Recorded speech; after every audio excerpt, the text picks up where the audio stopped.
Thanks to CNN, Donald Trump is having a very bad day. Not that he needed CNN's help. Trump's campaign has been a sinking ship for weeks now because, the battery is too big for the boat. And because Kamala Harris is smarter, more experienced, and more articulate than Trump. Who has words? He has the best words.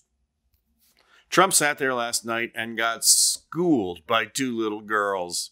First you say comma like a comma in a sentence. Then you say la like la la la la la. Put it together and it's 1, 2, 3, Kamala. All right. And that's not to mention that Kamala brought down the House. A right to safety, to dignity, and to justice. A harm against any one of us is a harm against all of us. And Trump, he not only watched the convention and posted stupid rants and called into Fox, but then he kept going and checked in with the late night shows. Because if you really want to measure the enthusiasm of a campaign, don't bother with convention delegates. Check out the crowds of people who fill the theaters of the people who are only commenting on the campaigns. Welcome to Chicago.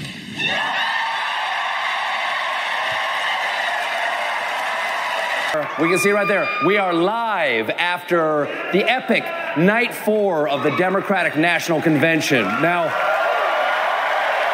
I don't know about y'all. Moments ago, the Democrats formally nominated the first woman of color to ever head a major party political ticket. Kamala Harris. So imagine being Donald Trump and having to wake up this morning knowing that you are getting trounced. I mean, it's got to be a bad feeling, and it's got to feel like a bad day. But, you could tell yourself that enthusiasm and momentum are vital to a campaign. But for a national campaign, there is something even more vital: money. Well, actually, that's not going to make Trump's day any better. Kamala has outraised Trump on a scale that is staggering. The Harris-Walz campaign has raised $500 million. And sure, as Newsmax has reported, about 40 to 45% of that money is self-funded by Walz, who, as a teacher, is rolling in the dough. The stipends for assistant football coaches in Minnesota would bankrupt most countries, which, as Newsmax concludes, Walz has only been in teaching for the money.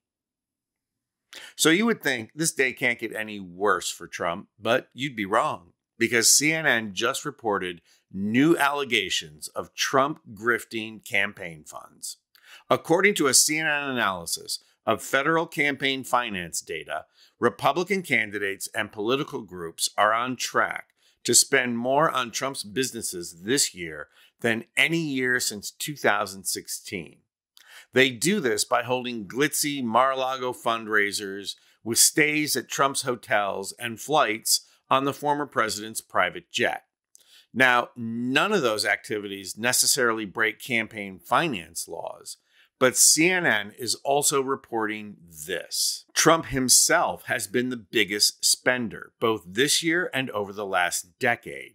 Between his 3 presidential campaigns, Trump and associated political groups have funneled more than $28 million in campaign donations to his businesses, helping convert the enthusiasm of his political supporters into personal profit.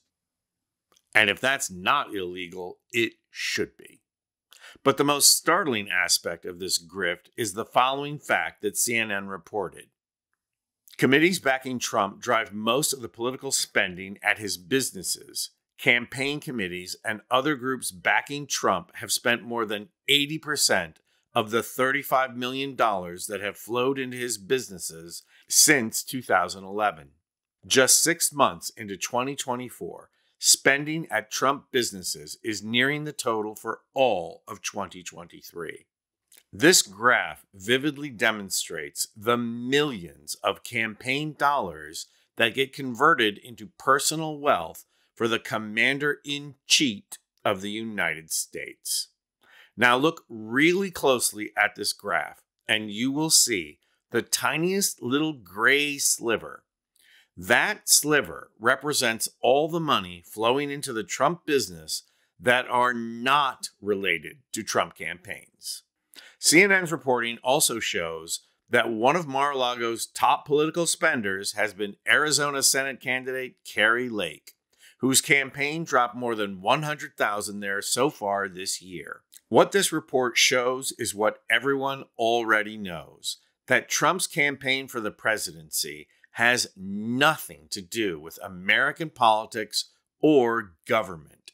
It has nothing to do with the people who support his campaign.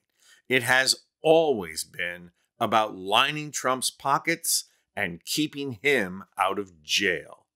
Well, Donnie boy, in just a few short months, there's going to be a new sheriff in town, and her name is Kamala! I'm Anthony Vincent Gallo for Occupy Democrats.